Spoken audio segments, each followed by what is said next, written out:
This is a 2023 Aston Martin Vantage, 503 horsepower, rear-wheel drive. It has every amenity that you can think of that is on the car, less than 600 miles.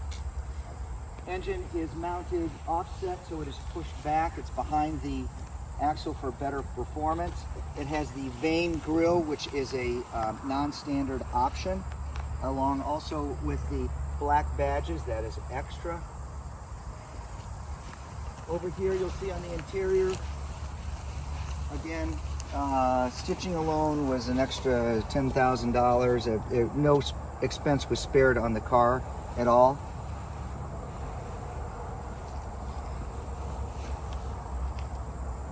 And then in the back, again, it has the black badging, and we went for the black valance to do a nice contrast. And also the lights, rear lights are smoked out. They are not red.